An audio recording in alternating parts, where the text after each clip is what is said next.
దేవునికి మహిమ ఘనత ప్రభావములు కలుగును గాక. మరొక మేల్కొల్పు ప్రార్థన సహవాసపు స్థితికి మిమ్మల్ని అందరినీ కూడా స్వాగతిస్తూ ఉన్నాం, ఆహ్వానిస్తూ ఉన్నాం. అందరూ కూడా బాగున్నారా? అనుదిన వాక్యమును బట్టి మీరు బలపరచబడుతూ ఉన్నారని నమ్ముతున్నాను. మీ యొక్క దినచర్యలు ఈ వాక్యము విని మీరు ప్రారంభిస్తున్నారని నేను నమ్ముచున్నాను.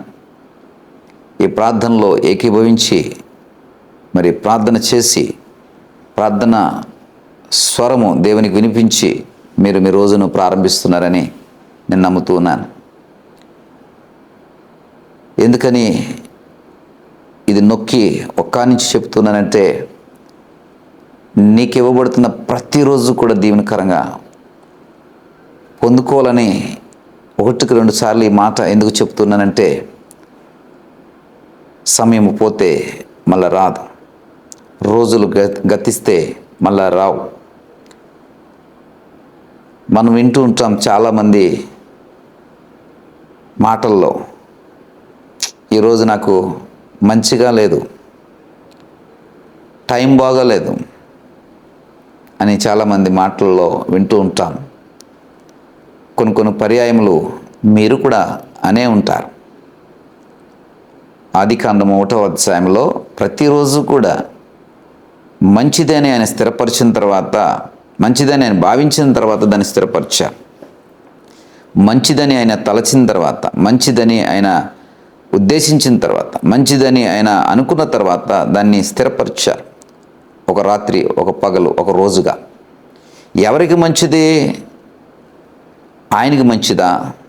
ఆయన గాఢాంధకారమును సహితము వెలుగుగా మార్చగల ఆయనకి మంచి చెడులతో సంబంధం లేదు, అవసరం లేదు. ఎందుకంటే ఆయన దేనినైనా మంచిగా చేయగలడు, ఎలాంటి దాన్నైనా ఆయన మంచిగా మార్చగలడు. ఎందుకంటే శూన్యంలో నుండి సమస్తమును ఏర్పరిచిన వాడు మరి దేనైనా చేయగలడు.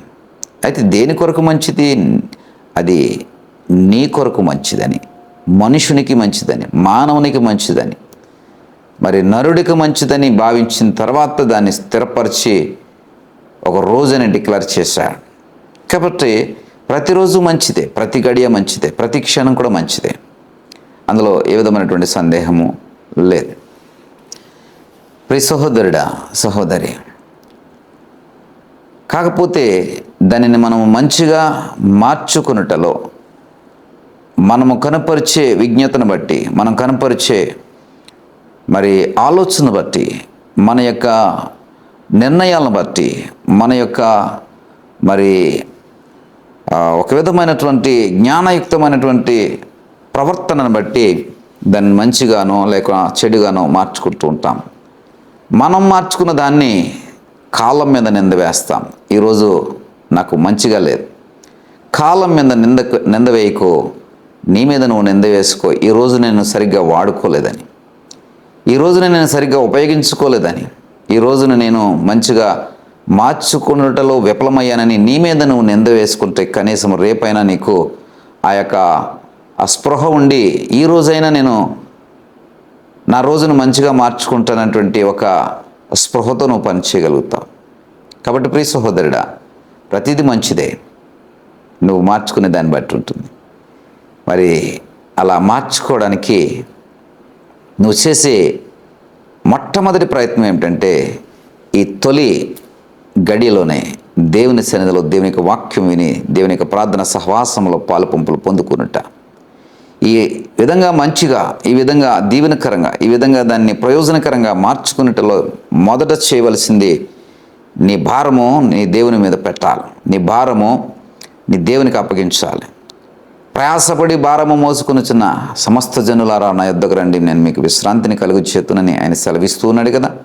కాబట్టి నీకు ఈ రోజు ఉన్నటువంటి పనులు ఏమైతే ఉన్నాయో, ఈ రోజు నువ్వు చేయవలసినటువంటి కార్యక్రమాలు ఏమైతే ఉన్నాయో, ఏ భరితమైనటువంటి పనులైతే నువ్వు ఈరోజు నువ్వు కలిగి ఉన్నావో, దాన్ని ఎరిగి ఉండి దానిని ప్రభు మీద మరి పెట్టడానికి ప్రయత్నించే, ప్రభుకి అప్పగించడానికి ప్రయత్నించే, ప్రభుకి హ్యాండ్ ఓవర్ చేయడానికి ప్రయత్నించి, నా యొద్దకు రండి అంటున్నాడు. మరి ఎప్పుడు వస్తున్నావు? ఉదయమునని రా ఆయన దగ్గరికి. ప్రతి ఉదయమున ఆయన దగ్గరికి రా. ప్రతి ఉదయమున నువ్వు ఆయన దగ్గర రాగలిగితే కనుక ఆయన నీ భారములన్నింటినీ కూడా తీసుకుని నిన్ను తేలికపరుస్తాడు, నిన్ను మరి ఆ యొక్క భారముల నుండి నిన్ను విడుదల చేయగలుగుతాడు. కాబట్టి ప్రియ సహోదరుడా, నీ ఒక్కడిగా మోయలేవు, నువ్వు ఒక్కడిగా చేయలేవు. నీకు శక్తివంతుడైనటువంటి ఒకని సహాయం ఉంటే కనుక ఎంత గొప్పగా చేయగలుగుతావు, ఎంత ఫలభరితంగా చేయగలుగుతావు, ఎంత దీవెనకరంగా చేయగలుగుతావు. ప్రతిరోజును మంచిగా మార్చినటువంటి దేవుడే నీకు సహాయకుడిగా ఉంటే, ప్రతిరోజును కూడా మంచిదని స్థిరపరిచి దాన్ని డిక్లేర్ చేసి ఒక రోజుగా దాన్ని నిర్ధారణ చేసి నరుడి కొరకు ఏర్పరిచిన దేవుడే నీకు సహాయకుడిగా ఉంటే, మరి ఆయన నీకు ఆ రోజును మంచిగా కాకుండా మరి ఎలాగ ఇస్తాడనుకుంటున్నావు? కాబట్టి మంచిగానే ఇస్తాడు, మంచిగానే మారుస్తాడు, నీకు మేలు చేసేదిగానే మారుస్తాడు, నీకు మంచిగా ఉండడం కోసమే చేస్తాడు. కాబట్టి ప్రియ సహోదరుడా, ఉదయం ఆయన దగ్గరికి రా. నీ భారమంతా, నీ పనుల భారమంతా, నీ ఆలోచనలు, నీ తలంపులు, నీ ఉద్దేశములు, నువ్వు ఈవేళ చేయాలనుకున్న పనులన్నీ కూడా ఆయనకు అప్పగించు. He will do miracles. ఆయన ఖచ్చితంగా అద్భుతాలు నీ జీవితంలో చేయగలుగుతాడు. అప్పుడు నోరారా మనసారా చెప్పగలుగుతావు, దేవుడు ఈ రోజున నాకు మరి మేలుకరంగా మార్చాడని, ఈ రోజున దేవుడు నాకు మంచి రోజుగా మార్చాడని నీవు నోరారా సాక్ష్యంగా చెప్పగలుగుతాం. కాబట్టి రండి, స్వాగతిస్తున్నాం. ఈ మాటలు మీరు వినండి. ఈ దైవికమైన మాటలు 10 మందికి షేర్ చేయండి. మీ స్టేటస్లలో ఉంచండి, మీ గ్రూప్స్లలో ఈ యొక్క మెసేజ్లని పంపించండి. దేవుడు మీ అందరి యొక్క జీవితాలని ఫలభరితంగా మార్చగల సమర్థుడు.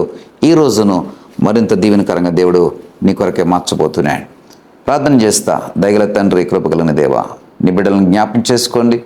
నీ శక్తితో వారిని నింపి, వారికి ఇవ్వబడినటువంటి, మీ ద్వారా అనుగ్రహింపబడినటువంటి ఈ రోజును మంచి రోజుగా, ఫలభరితమైన రోజుగా మార్చుకునే కృప నాయన ప్రతి ఒక్కరికి అనుగ్రహించమని యేసు నామమున బట్టి అడిగి వేడుకుంటున్నాం తండ్రి. ఆమెన్.